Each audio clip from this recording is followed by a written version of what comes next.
Bom, nós vamos aqui para o nosso texto, irmãos.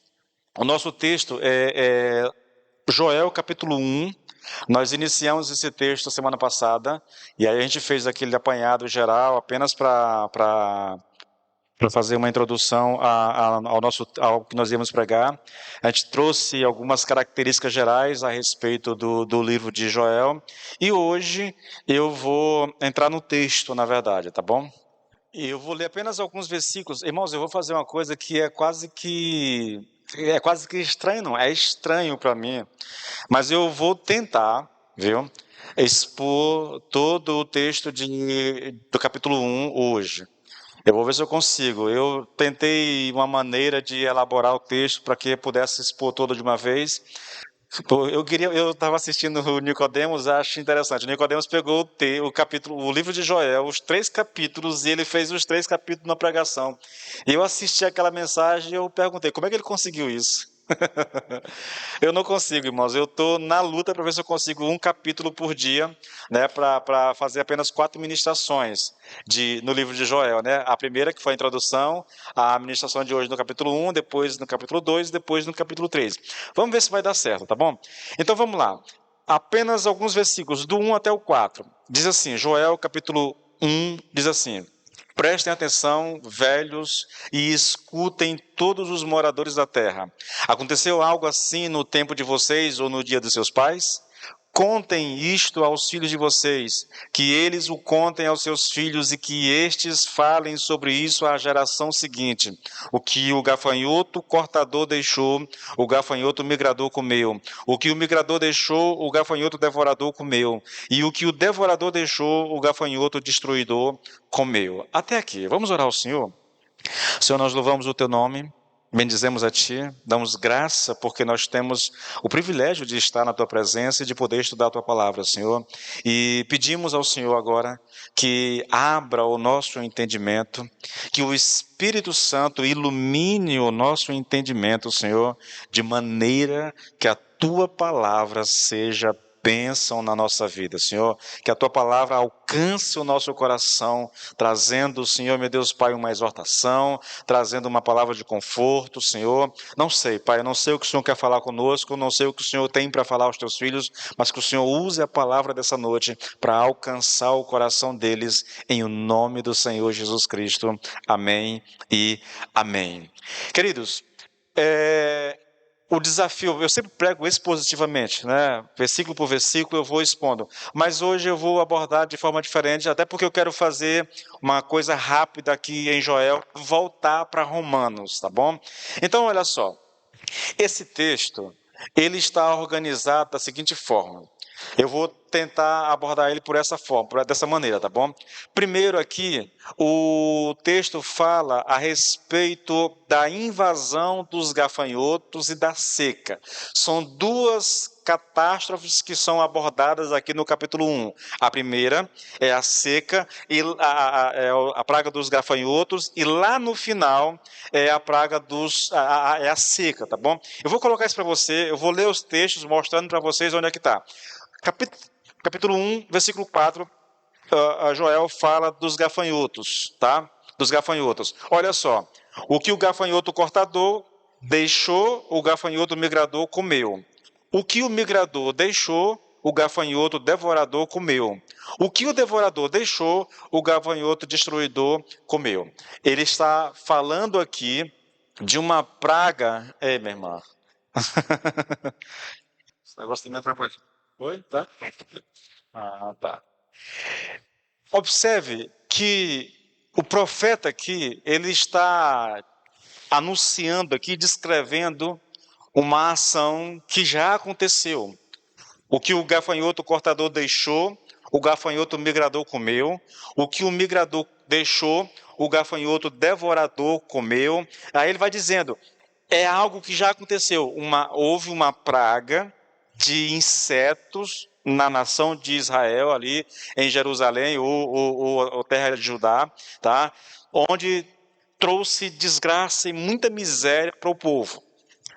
Preste bem atenção nisso, tá? Eu li hoje, querido, a respeito dessas pragas de gafanhotos.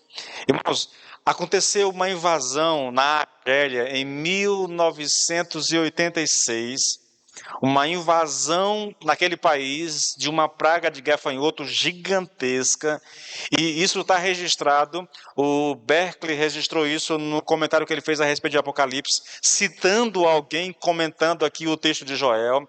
E o resultado naquela nação, depois que essa praga de gafanhotos passou por aquela nação, foi um morticídio assim gigantesco de pessoas, sabe? Porque onde eles passam, eles destroem absolutamente tudo, irmãos, tá? Então o profeta está descrevendo isso aqui. Agora, a questão é, o que ele quer dizer, irmãos? Porque ele fala aqui do gafanhoto cortador, do gafanhoto migrador, do gafanhoto devorador e do gafanhoto destruidor. Ele está descrevendo aqui 4 tipos de gafanhoto, é isso? É esse o sentido desse texto? Eu vou fazer uma abordagem muito rápida, usando aquilo que o Hernando Dias Lopes escreveu a respeito disso, porque o Hernando Dias Lopes diz, querido, que existem pelo menos 5 maneiras de interpretar esse versículo 4 aqui, tá? A primeira maneira, né, é aquela que diz que essa descrição aqui aponta para os estágios da vida do gafanhoto, ou seja, as etapas sucessivas do seu desenvolvimento. Aí nós temos aqui a larva, que se transforma numa pupa, que se transforma num inseto alado. Existem traduções que dão vazão a essa interpretação. Se você pegar a revista corrigida e atualizada, nela está escrito assim, olha, o que ficou da lagarta comeu o gafanhoto, e o que ficou do gafanhoto comeu a locusta, e o que ficou da locusta comeu o pulgão. Eu confesso que pulgão é um nome estranho para mim, eu não sei bem o que é isso, é algum tipo de inseto, só não sei que inseto é esse, né? Mas ela dá vazão a essa ideia aqui, querido, de uma descrição dos estágios na vida do gafanhoto, né? Essa é a primeira interpretação que alguns trazem para esse texto. A segunda interpretação é que esse texto é a descrição, fala da descrição aqui de 4 tipos diferentes de gafanhotos, tá? Há um homem chamado Oscar Reed. Esse camarada diz que das 9 palavras hebraicas usadas no Velho Testamento para se referir a gafanhoto, 4 dessas 9 palavras estão exatamente aqui nesse texto. O gazan, que é o gafanhoto cortador, o arbé, que é o gafanhoto infestante, o geleque, e eu estou lendo como está escrito, cara. Eu não sei se a pronúncia é essa, né? O geleque, que é o gafanhoto saltador, e o chazel, que é o gafanhoto destruidor. É uma outra interpretação. O texto está falando de 4 tipos diferentes de gafanhoto, né? Seria essa a interpretação correta? A terceira, querido, é que essa descrição fala de nuvens sucessivas de gafanhoto invadindo a terra. Então aqui Joel estaria falando aqui sobre ataques sucessivos de inseto, ressaltando a intensidade da destruição causada por eles. A quarta interpretação é que essa descrição fala metaforicamente dos 4 impérios que dominariam o mundo. Tá? Ele cita 4 tipos de gafanhotos. Aí alguém diz, olha, está vendo isso aqui? Esses gafanhotos são tipos.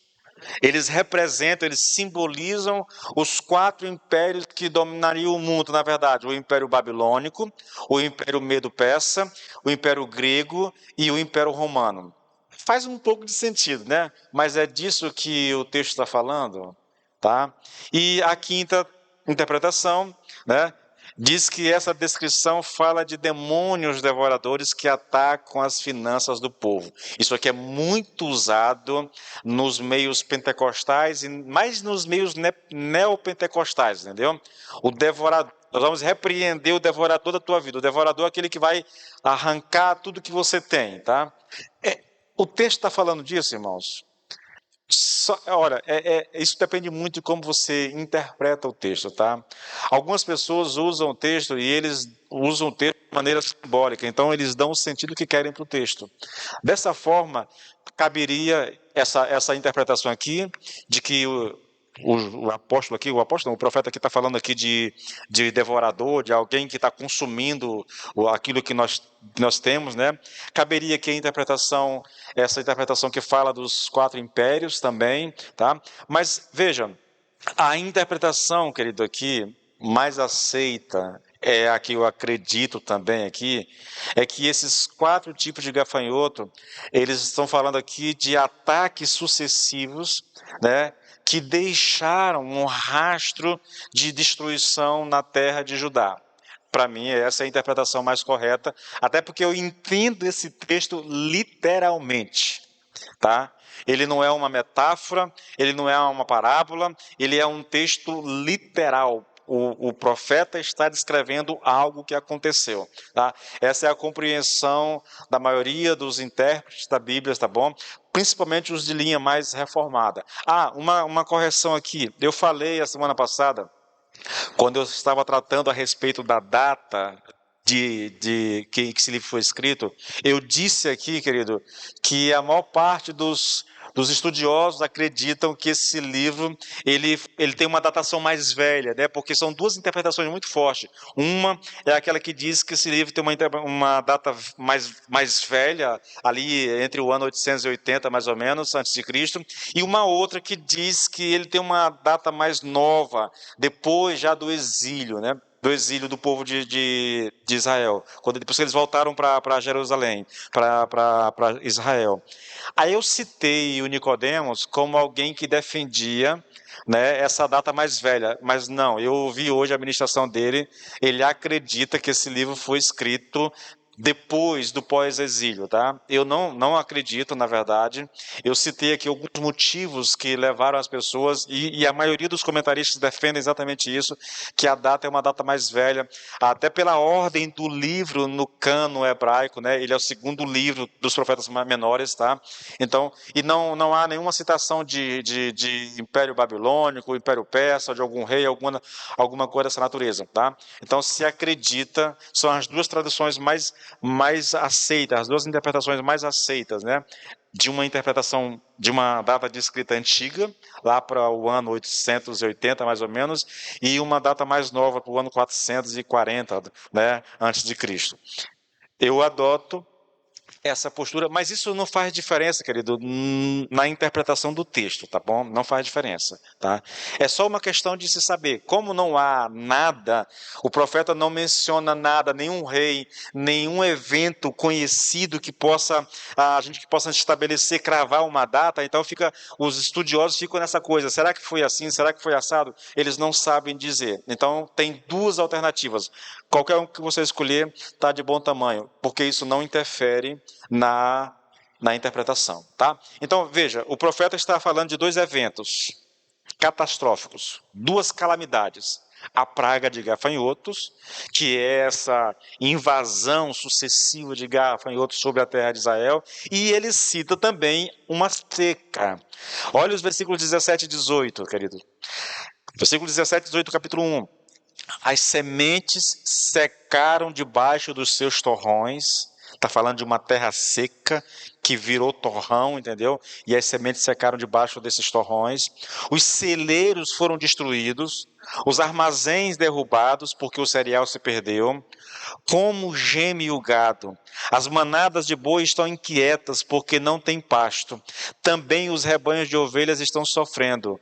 A ti, ó Senhor, clamo, porque o fogo devorou as pastagens e as chamas consumiram todas as árvores do campo. Também todos os animais selvagens suspiram por ti, porque os rios secaram e o fogo devorou as pastagens. O profeta está falando aqui de uma grande seca que atingiu toda a produtividade do povo, tá?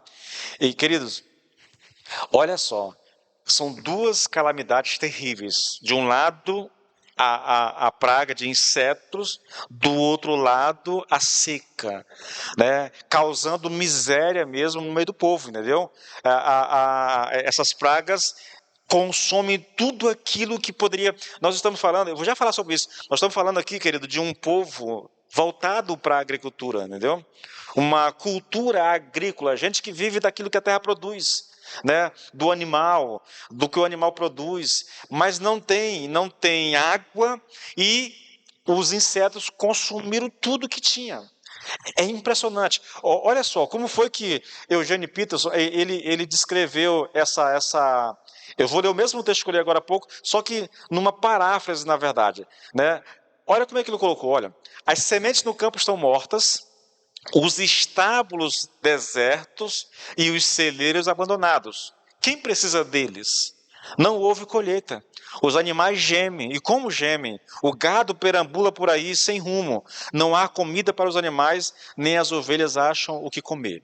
Ele está descrevendo um tempo de seca muito terrível sobre aquela nação. Novamente, imagine um povo de cultura agrícola cuja terra foi assolada pelas pragas de gafanhotos e depois por uma seca terrível. Tá? Agora, veja, o profeta enfatiza isso aqui, ele descreve isso aqui em linguagem vívida. Entretanto, querido, o mais assustador de todo esse capítulo 1 aqui é que, apesar dessa situação tão calamitosa que eles estavam vivendo, as pessoas pareciam completamente alheias ao que estava acontecendo. Elas estavam insensíveis espiritualmente. Pragas e secas era sinônimo de castigo de Deus. Essas duas coisas no Velho Testamento significa juízo de Deus. Eu vou já mostrar alguns textos para vocês, na verdade, tá? Juízo de Deus. Mas a despeito de todo o juízo de Deus, o que mais assusta nesse texto aqui do capítulo 1 de Joel é que essas pessoas estavam insensíveis a isso. Estavam alheias espiritualmente ao que estava acontecendo. Tá? Vou te dar um exemplo aqui, irmãos. Olha só. Olha o que o profeta diz. Versículo 16. Por acaso o alimento não foi destruído diante dos olhos de vocês? E o templo do nosso Deus, e do templo do nosso Deus não desapareceram a alegria e o regozijo? Você percebe o que o profeta está dizendo aqui? Vocês não estão vendo o que está acontecendo? É isso que o profeta está falando. O profeta está dizendo, nós não temos mais o que comer. O templo fechou as portas, não tem mais culto. O culto cessou. Por quê? Porque o culto em Israel era movido a sacrifícios de animais e às ofertas de cereais e tudo mais. Mas o animal está morrendo no campo, de fome. Não tem mais o fruto da videira, não tem mais cereal, não tem mais nada. Tudo ou foi consumido pela praga de gafanhotos, ou foi consumido pela seca. Não há culto, não há mais nada. E o profeta está aqui meio que perturbado. Vocês não estão vendo o que está acontecendo? Vocês não percebem que o alimento foi destruído diante dos seus olhos? Que o templo desapareceu, a alegria do templo, não há mais alegria no templo, não há mais festa, não há mais culto, não há mais nada.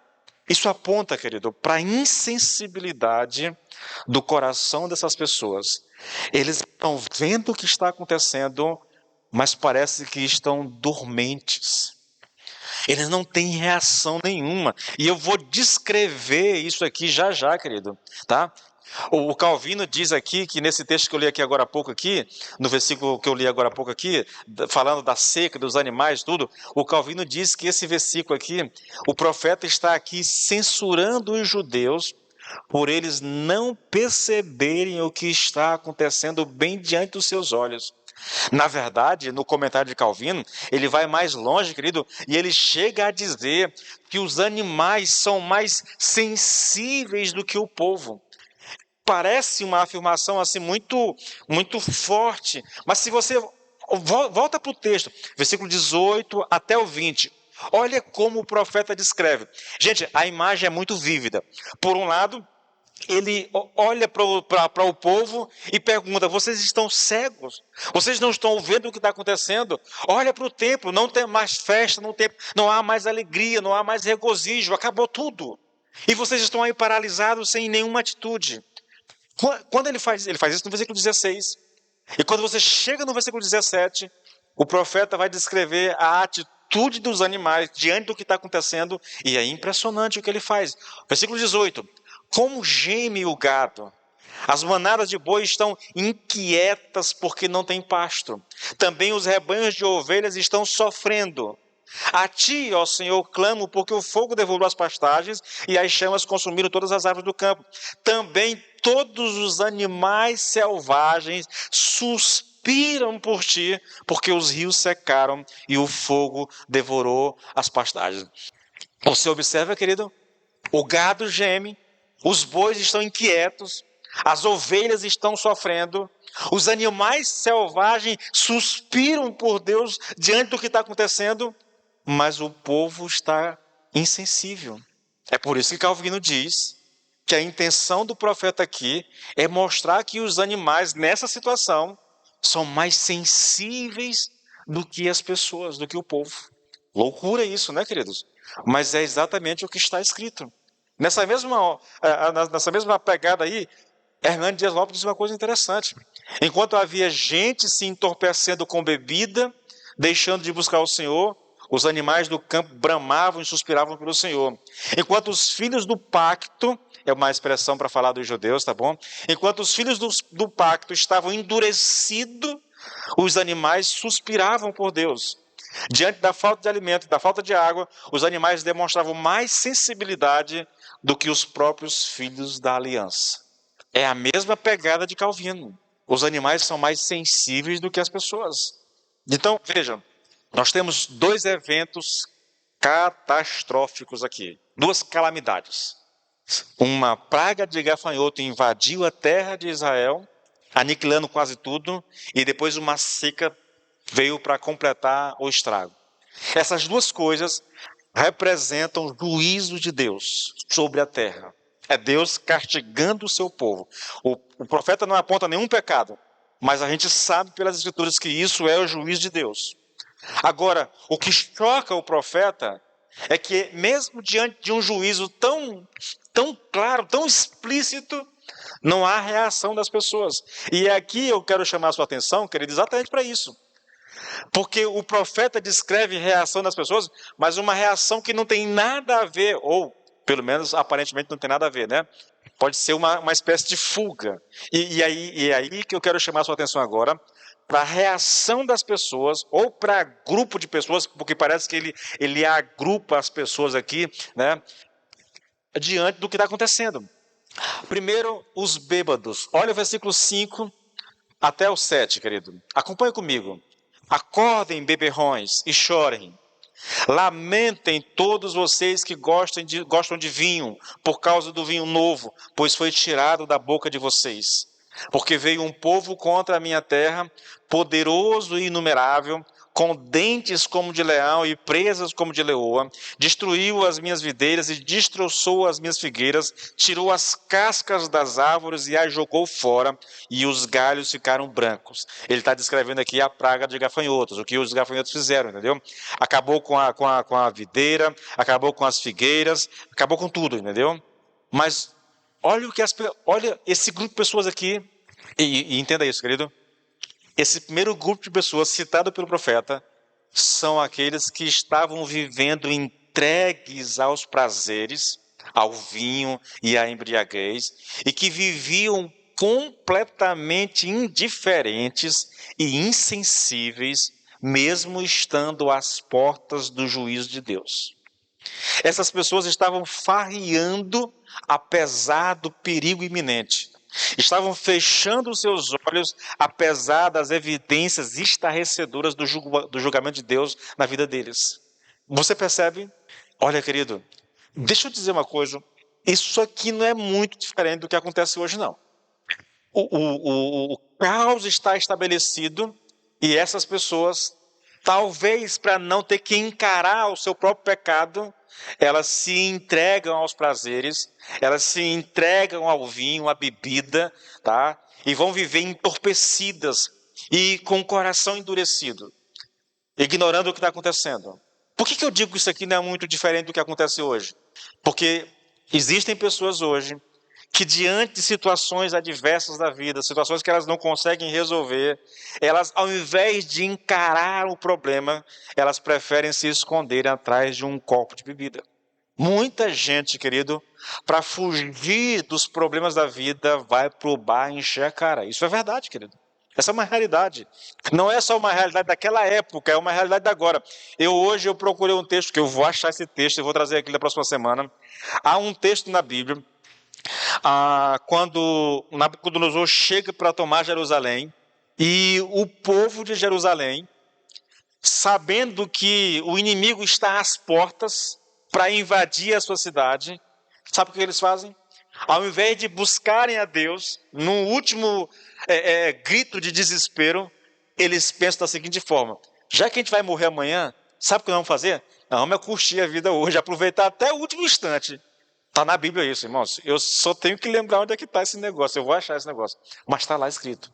Ao invés de nos apegarmos ao Senhor, queridos, escute o que eu vou te dizer. Na hora da angústia, na hora da dor, irmãos, fingir que o problema não está ali à porta é tolice. O cara ir para um bar, encher a cara, é tolice. Porque beber não vai resolver o problema. Fingir que o problema não existe não vai resolver o problema. Se há um problema, irmãos, eu tenho que encarar, irmãos. Eu não tenho como fugir disso, querido. Não adianta eu tentar me esconder, tentar fechar os olhos para a realidade. Nós somos chamados por Deus, irmãos. E vou além, querido. Nós somos chamados por Deus. E o Deus que nos chama para encarar os nossos problemas é um Deus que nos ajuda, é um Deus que nos fortalece, é um Deus que nos concede direção, é um Deus que nos concede o poder e a força para encarar de frente os problemas. Nós não estamos sozinhos na hora de enfrentar os nossos problemas, querido. Nós temos ajuda, e a ajuda do céu, tá? Então a gente não pode agir como esse povo. É a primeira descrição, é o primeiro grupo de pessoas que o profeta descreve aqui, os beberrões aqui, tá? Os bêbados, os ébrios. O segundo grupo são os sacerdotes. Versículo 8 até o 10. Olhem, lamentem assim como a virgem, vestida de roupa feita de pano de saco, lamenta a morte do seu noivo. Na casa do Senhor foram cortadas as ofertas de cereais e as libações. Os sacerdotes, ministros do Senhor, estão enlutados. Os campos foram arrasados e a terra está de luto, porque o cereal foi destruído, o vinho novo acabou e o azeite está no fim. O culto está cessando em Jerusalém. Não há ofertas, não há sacrifícios. Por isso, os sacerdotes estão de luto. Agora escute uma coisa, querido. Os sacerdotes estão de luto porque o culto coletivo foi suspenso, uma vez que os gafanhotos devoraram as vinhas, os olivais e tudo aquilo que constituía as ofertas de comidas e bebida na casa de Deus. Mas, irmãos, eu tenho aqui a minha interpretação é que o problema dos sacerdotes não é só o fato de que não estava havendo culto. O problema dos sacerdotes era que sem o culto, querido, eles não tinham mais o suprimento de suas necessidades. Porque o sacerdote, querido, vivia daquilo que era levado ao Senhor no templo. As ofertas eram levadas ao Senhor, parte daquelas ofertas eram do sacerdote. De tudo que era levado ao templo, parte era do sacerdote. Se ninguém está levando mais nada ao templo, o sacerdote não tem mais nada. Então, o choro de arrependimento aqui, né? Ou de alguém que está aqui, veja, o choro do sacerdote não é porque eles estão preocupados com as pessoas, não é que eles estão preocupados porque não está tendo mais culto. O problema aqui, querido, é que acabou o recurso deles. Eles não estão fazendo nada. Eles estão vendo a situação, estão enlutados, estão tristes, mas a tristeza dele não é porque o juízo de Deus está sobre o povo. A tristeza deles não é só porque o culto cessou, é porque acabaram os recursos para eles. Olha, querido, alguém chegou a dizer, né, o seguinte: Israel não poderia experimentar agora nenhuma calamidade maior do que a suspensão do sacrifício diário, porquanto isso era, na prática, a suspensão da relação da aliança. Era um sinal de que Deus havia rejeitado o seu povo. É juiz de Deus. É Deus dizendo: eu vou castigá-los. por causa dos pecados de vocês. E os sacerdotes, mais do que ninguém, deveria saber que era juiz de Deus. E a sua atitude como sacerdote é ir para diante do Senhor e clamar ao Senhor para mudar isso. É isso que o profeta vai fazer. O profeta vai dizer para os sacerdotes: olha, convoque um jejum, chame o povo, na verdade. É papel de vocês. Porque, de fato, querido, eram os sacerdotes que chamavam o povo, entende? Para buscar o Senhor. Eles são aqueles que conhecem. Eles são aqueles que ensinam a palavra. Eles sabem que praga de gafanhotos e seca é sinal de juiz de Deus. Alguma coisa esse povo fez ou está fazendo que entristeceu o coração de Deus, que o Senhor rejeitou o seu povo e está punindo o seu povo. Então deveria partir deles a atitude de chamar o povo ao arrependimento, de eles mesmos buscarem ao Senhor e chamarem o povo ao arrependimento. Mas não é essa a situação, querido. Não é essa a situação. Mesmo diante de tudo que estava acontecendo, os sacerdotes não se quebrantaram diante de Deus. Não foram buscar o Senhor. Por isso que eu digo, eles estão tristes, mas a tristeza deles parece ser o fato de que não há mais suprimento na vida deles, para a família deles. Não é porque o culto cessou, não é porque o povo está sendo castigado, é porque eles não têm mais o que comer. Veja, os bêbados, os sacerdotes, agora os lavradores. Versículo 11 e 12. São os três grupos de pessoas a quem o profeta se dirige aqui. Ele está mostrando a reação dessas pessoas diante do que está acontecendo, tá bom? Versículo 11. Fiquem envergonhados, lavradores, lamentem, vinhateiros, por causa do trigo e da cevada, porque a colheita foi destruída. As videiras secaram, as figueiras murcharam, as romãzeiras, as palmeiras e as macieiras também. Todas as árvores do campo secaram e já não há alegria entre os filhos dos homens. Observem, querido, o que o profeta diz aos lavradores e vinhateiros. Fiquem envergonhados e lamentem. Ele começa falando exatamente isso. Fiquem envergonhados, lavradores, lamentem, vinhateiros. É assim que o profeta começa a sua sentença. E o profeta diz isso, querido, porque a colheita deles foi destruída, seja em parte pela praga de gafanhotos, seja pela seca permanente, entendeu? Ela foi destruída. Entretanto, irmãos, eu me pergunto se era de fato esse o único motivo para a repreensão do profeta. E por que eu estou dizendo isso, querido? Por que eu pergunto se de fato esse era o único motivo para o profeta repreender aqueles homens? Antes de responder essa questão, eu quero chamar sua atenção para os três grupos de pessoas citados aqui. Tá? Recapitule comigo. O primeiro grupo se refere àqueles que se entregaram aos prazeres e à luxúria. Parece que essas pessoas, diante da situação que estavam vivendo, elas resolveram fechar os olhos para a realidade e foram curtir a vida. Não sei o que passa na mente de alguém assim, não sei o que eles pensaram, mas eles escolheram se entregar aos prazeres, à bebida e talvez fingir que não estivesse acontecendo nada, tá bom?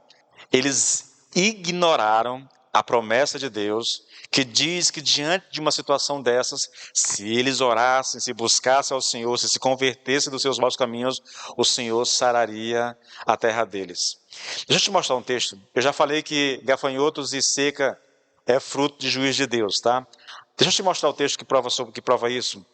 Abra aí rapidinho, em 2 Crônicas, no capítulo 7, no versículo 13 e 14. Existem outros textos, querido, mas eu vou me ater só a esse, porque ele sintetiza basicamente tudo que eu quero colocar diante de vocês, tá bom? Olha só, veja o que Deus está dizendo aqui, está falando para Salomão aqui, tá? Olha o que ele diz. Se eu fechar o céu, de modo que não haja chuva, tá vendo? Nós estamos falando de seca aqui. Se eu fechar o céu, de modo que não haja chuva, ou seja, se a seca vier sobre vocês, tá?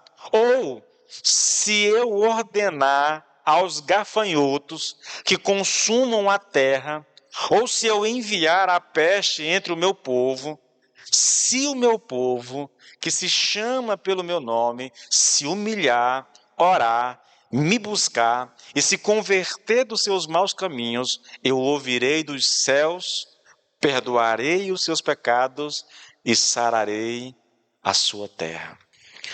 Observe, querido, seca, gafanhotos, peste, essas coisas todas são juízos de Deus. Ah, é o diabo que está atacando. Não, irmãos, é Deus. É Deus. Por que Deus está fazendo isso, querido? Porque o povo, por algum motivo, se afastou de Deus. É por isso que a palavra é: se o meu povo, que se chama pelo meu nome, se humilhar, observe a ordem, querido, se humilhar, orar, me buscar e se converter dos seus maus caminhos, abandonar aquilo que está fazendo, então eu ouvirei dos céus, perdoarei os seus pecados e sararei a sua terra. Percebe o que está sendo dito? Percebe o que está sendo ensinado? Gafanhotos e seca é sinal de juízo de Deus. O que aparentemente fica entendido aqui, querido, ou subentendido aqui, é que essas pessoas, sabendo que isso era um juízo de Deus, elas optaram por curtir a vida. Nós vamos fechar os olhos para o que está acontecendo e a gente vai aproveitar o tempo que tem. Vai viver, vai curtir, vai beber, vai encher a cara, vai se entregar ao prazer. Parece que é isso. O segundo grupo dos sacerdotes, né? Esses aqui, querido, eles eram profundos conhecedores da palavra de Deus, mas também não fizeram nada para mudar a situação. Se alguém sabia o que estava acontecendo ali, os sacerdotes eram essas pessoas, porque eles ensinavam a palavra às pessoas. O luto deles não era só por causa da ausência do culto, mas por causa da ausência. Porque a ausência do culto implicava, querido, em escassez na vida dele. Então eles não estavam de luto só porque não tinha culto. É porque o fato de não ter culto estava causando escassez na vida deles. Eles estavam ficando sem comida, sem alimento para eles e para a família. O terceiro grupo aqui, irmãos, é composto por aqueles que estão tentando fazer alguma coisa, mas sem resultado. São os lavradores, são os vinhateiros aqui. A ordem é o quê? A ordem é para que lamentem. Lamentem. O profeta diz, lamentem. Mas por que o profeta disse isso? Parece que eles não estavam entendendo a situação. Parece que estavam tentando resolver a situação na força do braço, quando deveriam estar diante de Deus com o coração quebrantado e arrependido, pedindo por uma intervenção divina. E por que eu digo isso aqui, irmãos? Porque todo o trabalho despendido na preparação da terra, na semeadura e no cultivo dos frutos foi desperdiçado. Tá? O Hernandes Lopes diz que os agricultores semearam e plantaram, mas não colheram. Eles trabalharam, mas não desfrutaram do fruto do seu serviço. Parece que eles estavam tentando fazer alguma coisa, eles estão vendo o problema, mas eles tinham uma interpretação diferente. Eles pensaram que poderiam resolver o problema e não conseguiram resolver. Mas eu digo isso não só por causa dessa tentativa de resolver o problema na força do braço, irmãos. Eu acho que o principal motivo para o profeta dizer isso é exatamente a atitude do profeta. É o quarto grupo aqui, que na verdade é uma pessoa só, né? É o profeta Joel. Olha o versículo 19 e 20. Veja, eu citei os bêbados, os sacerdotes e os agricultores aqui, né? Agora eu cito o profeta Joel. Veja o que o profeta faz diante da situação. Ele diz, a ti, ó Senhor, clamo, porque o fogo devorou as pastagens e as chamas consumiram todas as árvores do campo. Aí segue o texto.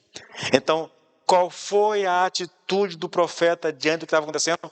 Ele clamou ao Senhor. Mas ele não só clamou ao Senhor, querido, eu vou já mostrar para vocês, né? Ele vai levar as pessoas também a buscarem ao Senhor, tá? O profeta era o único que sabia exatamente o que estava acontecendo, ou era o único que estava disposto a fazer alguma coisa, né? Ou fazer a coisa certa, que era buscar ao Senhor. Ao invés de se entregar aos prazeres, ao invés de ficar triste porque não tem culto, porque não tem mais alimento, ao invés de tentar resolver na força do braço, o profeta vai para diante de Deus e ele busca ao Senhor, querido. Mas o profeta não faz só isso, irmãos. Essa é a terceira divisão do texto, né? É o chamado ao arrependimento aqui. Olha aqui os versículos 13, 14, querido. Preste atenção porque esse texto é muito importante. O profeta não só clama ao Senhor, mas ele vai instigar os sacerdotes e o povo a buscarem a Deus também. Olha só, versículo 13. Sacerdotes, vistam roupa feita de pano de saco e pranteiem. Ministros do altar, é uma expressão que ele está se referindo também aos sacerdotes aqui, tá bom? Lamentem, mais uma vez a mesma ordem, lamentem. Ministros do meu Deus, venham e passem a noite vestidos de pano de saco, porque no templo de seu Deus não há mais oferta de cereais e libações. Proclamem um jejum ou um santo jejum, convoquem uma reunião solene, reúnam os anciãos e todos os moradores da terra na casa do Senhor, seu Deus, e clamem ao Senhor. Percebem?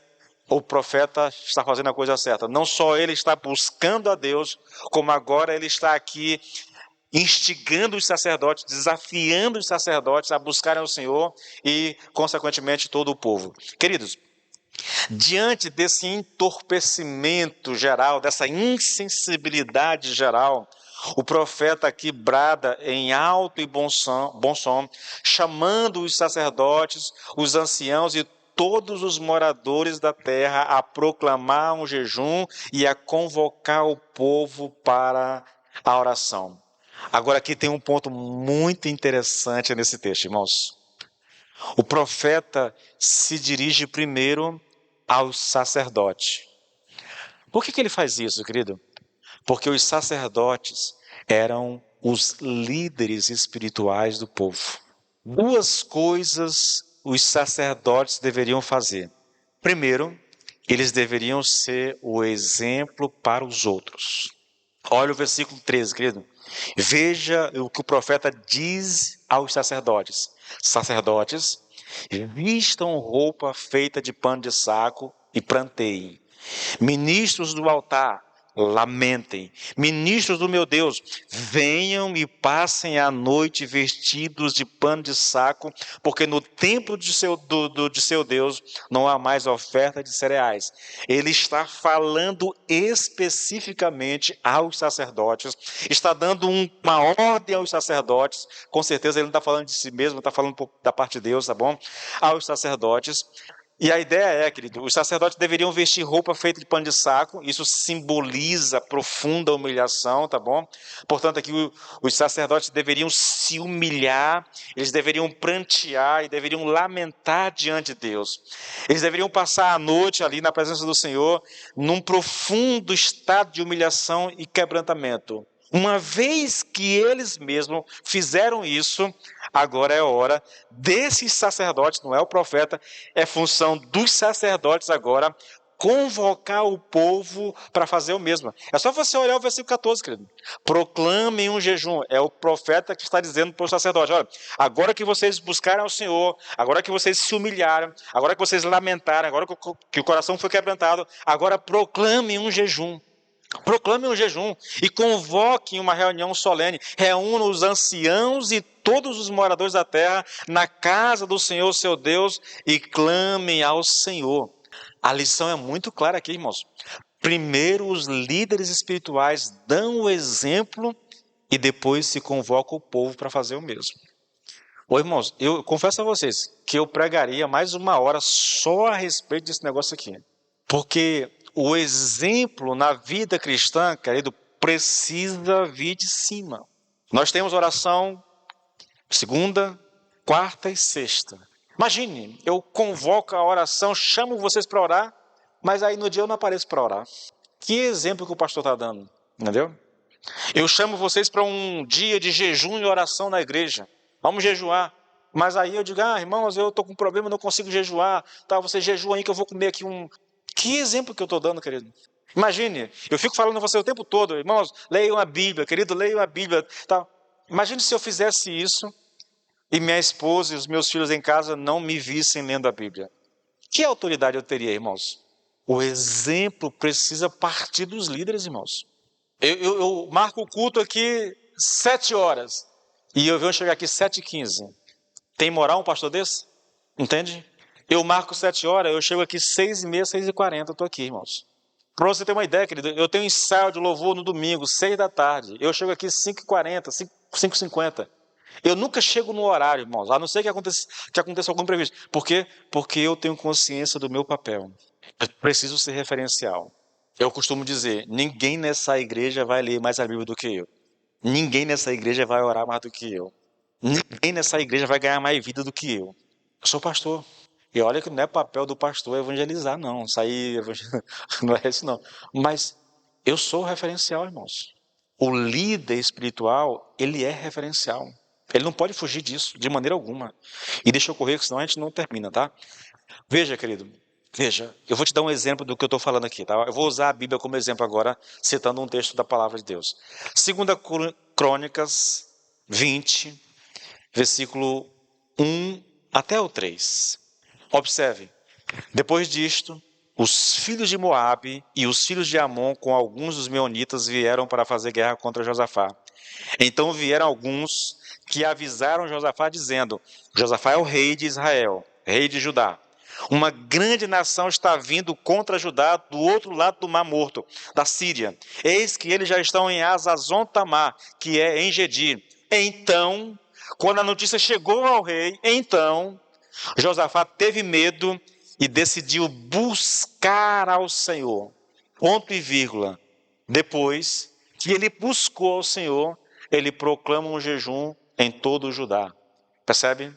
O líder faz a parte. Lembra lá quando Davi foi levantar a oferta para construir o templo?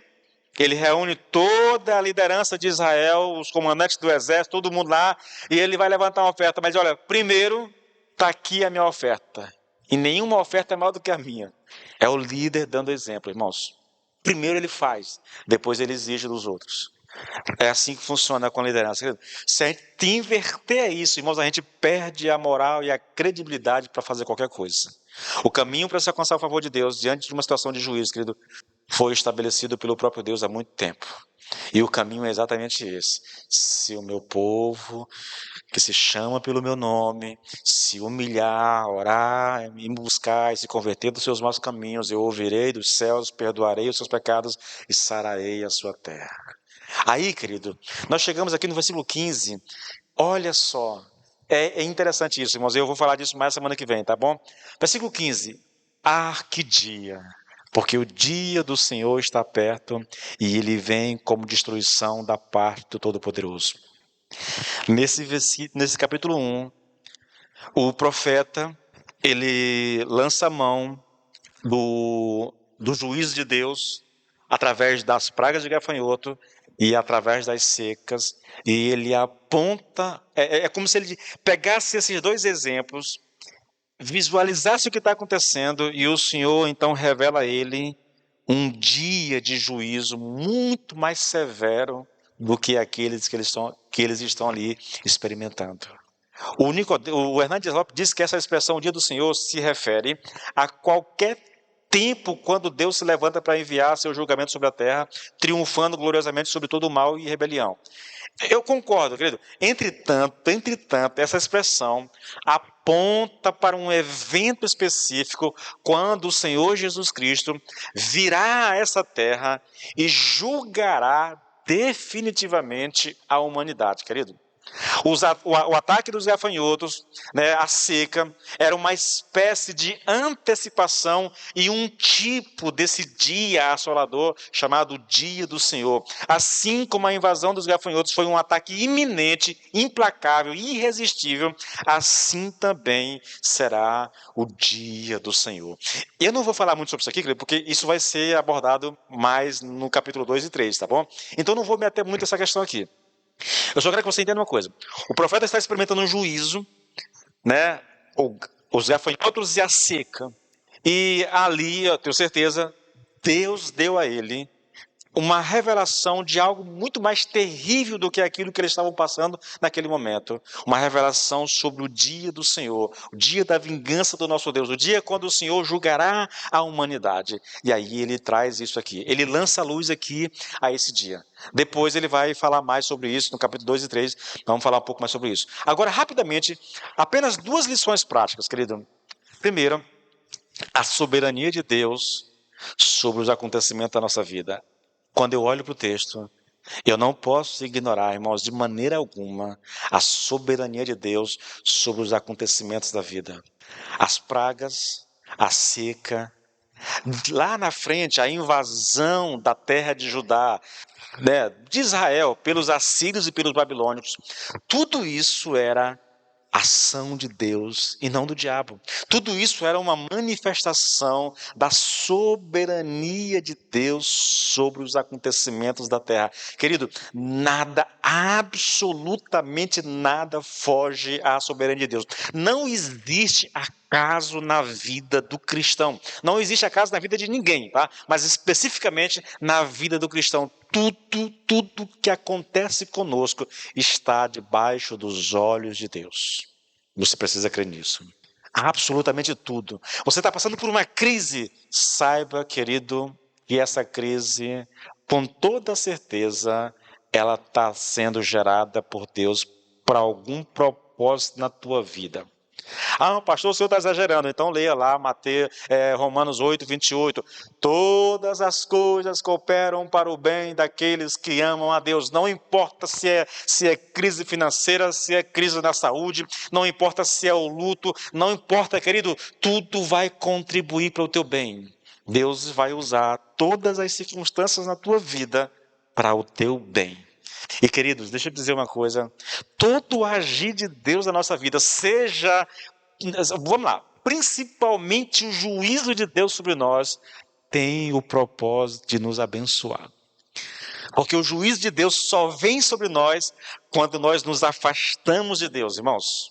Então Deus envia o seu juízo para que eu seja despertado para a minha situação e eu volte então à minha comunhão com o Senhor. É isso que Deus está fazendo com esse povo aqui. E você vai perceber que o povo deu ouvidos à voz do profeta, à voz dos sacerdotes, se arrependeram e o Senhor então faz promessas grandiosas para esse povo. Isso está no capítulo 2, tá? Que nós vamos estudar semana que vem. A intenção de Deus é exatamente abençoar o povo. A segunda lição, querido, é que a insensibilidade do coração humano para com a agir de Deus pode ser uma coisa assustadora. Ninguém parecia perceber ou se importar com o que estava acontecendo, irmãos. Os sacerdotes sabiam o que estava acontecendo, é provável que o povo sabia o que estava acontecendo, mas ou eles fingiram não estar acontecendo, ou eles entraram num estado de luto, de tristeza, ou eles tentaram resolver o problema na força do próprio braço, mas nenhum deles atentou para Deus. Nenhum deles se voltou para Deus. Isso assusta a gente, irmãos. Isso deveria nos assustar. Na hora da crise, querido, corre para Deus. Não tenta na força do braço, querido. Não faz isso. Confie no Senhor. Se apegue ao Senhor. Se achegue a Ele de todo o seu coração. Está difícil, irmãos? Corre. Vai lá para o teu quarto, se ajoelha, clama ao Senhor. Porque, querido, a promessa de Deus, irmãos, é que Ele vai nos ouvir, Ele vai nos atender. Se o meu povo, que se chama pelo meu nome, é muito claro, querido, né? Se humilhar, orar, né? Me buscar, se converter dos seus maus caminhos, eu vou ouvir, eu vou perdoar, eu vou sarar a terra de vocês. Essa é a promessa, querido. Essa é a intenção de Deus. O juiz de Deus é para nos levar para perto dele, não para nos afastar do Senhor. Não entenda mal, querido. Não haja como esse povo agiu, mas se volte para o Senhor de todo o seu coração e experimente do amor de Deus, querido. Porque as promessas são tão grandes, irmãos, em relação a isso. Tão grandes, tão poderosas. Nós só precisamos nos apropriar dela. Na hora da ansiedade, não se entregue a ela. Ore. Na hora da crise, não se desespere. Vá para os pés do Senhor. E você vai encontrar abrigo. E você vai encontrar refúgio. E você vai encontrar força no Senhor, querido. A intenção de Deus é nos abençoar, irmãos. O desejo de Deus é nos abençoar. Por isso que quando nós nos afastamos, Ele envia alguma coisa para que a gente se desperte e volte para Ele imediatamente. Tá bom, queridos? Eu vou encerrar por aqui, a semana que vem a gente continua, tá bom? Vamos nos colocar de pé? Senhor, meu Deus e meu Pai, nós reconhecemos o Teu amor, Senhor. Nós reconhecemos a Tua bondade. Nós sabemos, Pai, porque a Tua palavra é muito enfática nisso, que o Senhor se importa conosco. Que o Senhor conhece as nossas alegrias, mas também conhece as nossas tristezas. O Senhor prometeu que estaria conosco todos os dias da nossa vida, Senhor. E o Senhor não é Deus para mentir, nem filho do homem para voltar atrás naquilo que falou. O Senhor está conosco. O que eu te peço, Senhor, é que o Senhor nos dê um coração sensível à tua presença na nossa vida, Senhor. Um coração que busque, que anele a tua presença, deseje estar com o Senhor, deseje desfrutar de comunhão, de intimidade. Meu Deus, que o teu Espírito, Senhor, nos atraia para ti. Em o nome de Jesus, Pai. E que o nosso coração tenha prazer na tua presença, Senhor, porque assim nós desfrutaremos não só das bênçãos, mas também da tua presença e do teu amor. Nos ajude, Pai, a andar em comunhão contigo, em o nome de Jesus. Amém e amém.